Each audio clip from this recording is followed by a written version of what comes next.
Capítulo 13. Dos proveitos que a alma tira em apartar de si as apreensões da imaginação. Resposta a uma objeção. Diferença entre as apreensões imaginárias, naturais e sobrenaturais. Os proveitos provenientes do despojar a imaginação das formas imaginárias facilmente podem ser deduzidos dos 5 danos já mencionados, produzidos na alma quando as quer conservar, conforme a explicamos a propósito das formas naturais. Além desses proveitos, há outros de sumo descanso e quietação para o espírito, sem falar da paz que naturalmente a alma goza estando vazia de imagens e formas. Ademais, fica livre do cuidado de examinar se são boas ou más, ou qual deve ser a sua atitude em relação a umas e outras. Não precisa de trabalho e perder tempo com os mestres espirituais para discernir a qualidade ou gênero delas. Tudo isto é desnecessário querer saber, pois de nenhuma imagem ou forma há de fazer caso.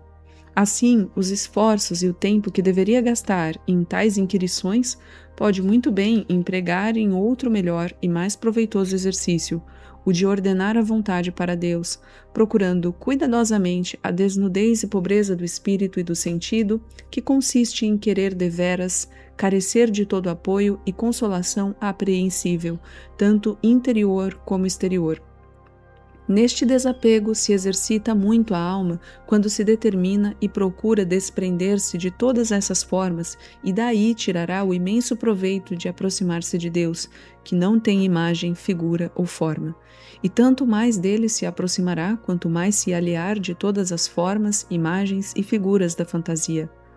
Mas objetar-me-á talvez alguém: por que então muitos mestres espirituais aconselham às almas que procurem aproveitar-se das comunicações e sentimentos de Deus e as induzem a desejar tais coisas, a fim de ter o que dar-lhe em troca?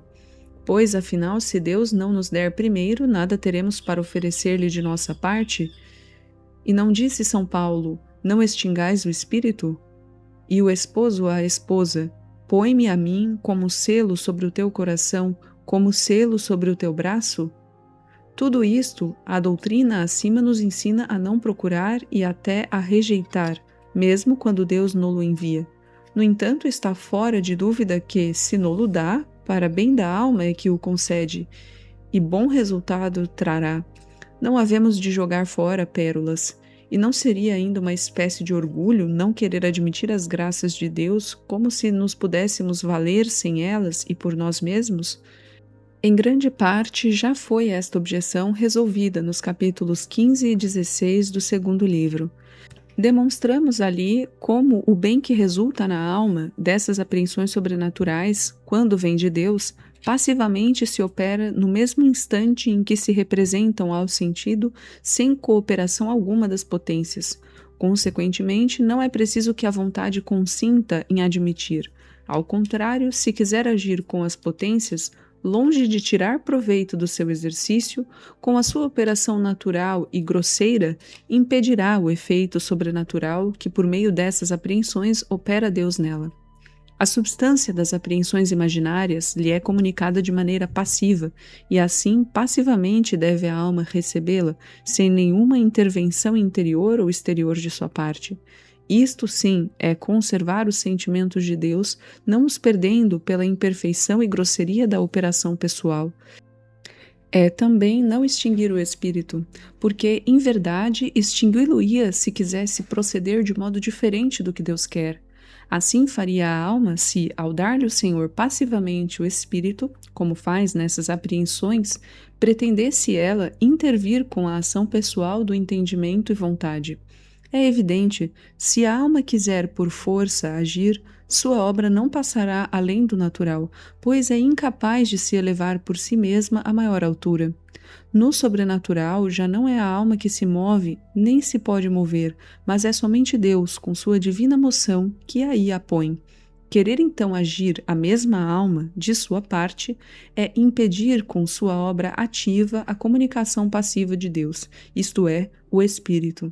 É deter-se no próprio trabalho, de outro gênero e bem inferior à obra divina, pois esta é passiva e sobrenatural, e aquela ativa e natural. Isto seria extinguir o Espírito. É evidente também que a ação própria da alma é ainda mais baixa, pois a capacidade ordinária e natural das potências não se pode exercer senão sobre formas, figuras ou imagens que são apenas como a casca e acidente sob os quais estão ocultos a substância e espírito. Esta substância e espírito não se comunica às potências da alma por verdadeira inteligência e amor, senão quando cessa a operação delas. O fim e objeto de tal operação é precisamente tornar a alma capaz de receber em si a substância conhecida e amada das coisas encobertas sob aquelas formas. Ora, entre a operação ativa e passiva existe a mesma diferença e vantagem que entre o que atualmente se faz e o já feito, ou entre o fim por atingir e o já alcançado.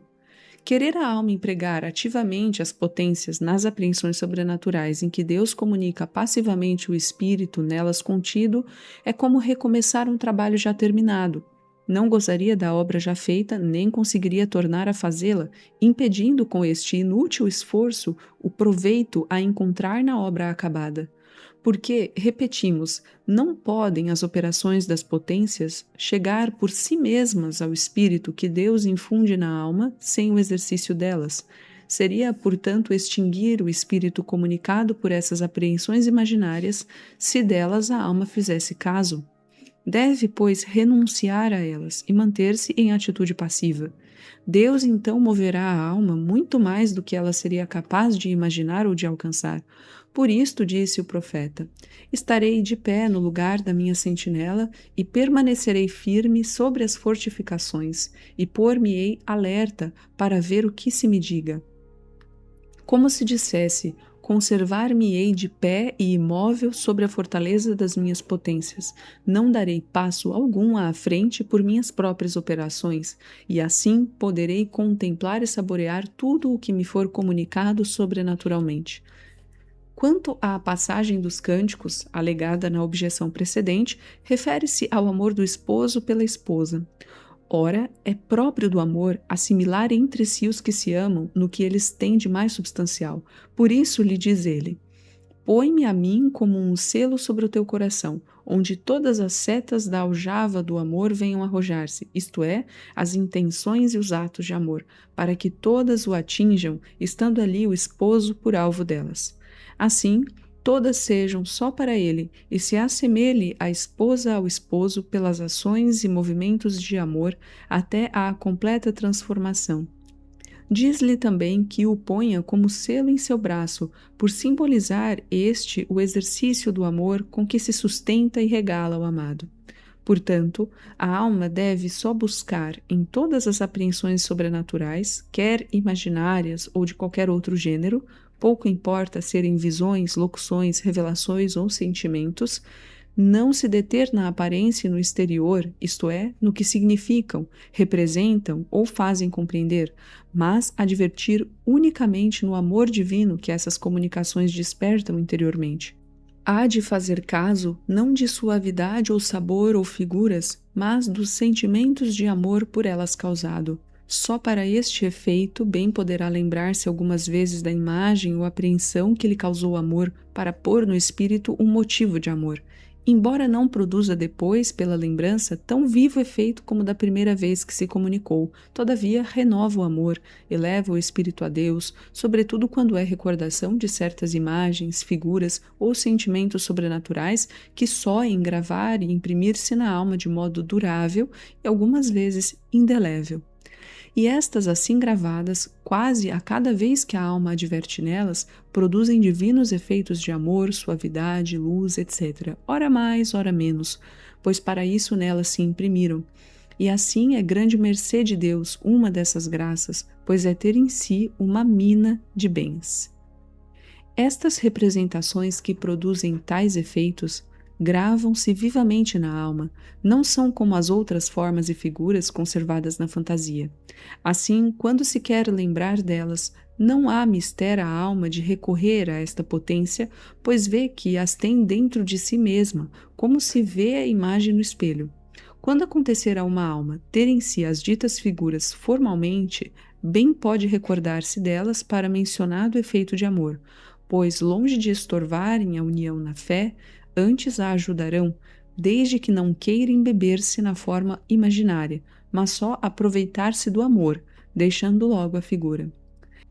É muito difícil, todavia, distinguir quando essas imagens estão impressas na alma ou quando simplesmente na imaginação, pois as da fantasia costumam ser muito frequentes. Algumas pessoas costumam trazer na imaginação e fantasia visões imaginárias e muito a miúde se lhes tornam a representar sob a mesma forma, seja devido à penetração da imaginação, que por pouco que pensem, imediatamente lhes representa e debuxa aquela figura ordinária na fantasia, seja ainda porque lhes represente o demônio ou que lhes represente Deus, sem, entretanto, essas imagens nelas se imprimirem formalmente. Podem ser reconhecidas, porém, pelos efeitos. As naturais ou do demônio, por mais que se recordem, não causam efeito algum benéfico na alma, nem trazem renovação espiritual. É uma lembrança árida. Ao contrário, as boas, quando lembradas, produzem algum bom efeito, semelhante ao que se produziu na alma da primeira vez. Mas as representações formais, gravadas na substância da alma, produzem algum efeito, quase sempre que a lembrança nelas adverte. O espiritual, tendo experiência destas últimas, facilmente distinguirá umas das outras, porque a diferença é muito evidente. Advirto apenas o seguinte: as que se imprimem na alma de um modo formal e durável são muito raras. Seja, entretanto, estas ou aquelas, é sempre bom para a alma não querer compreender coisa alguma, procurando antes ir a Deus pela fé e na esperança. Quanto à objeção de parecer orgulho rejeitar essas coisas em si boas, respondo ser antes prudente humildade o aproveitar-se delas do melhor modo, como já explicamos, e guiar-se pelo mais seguro.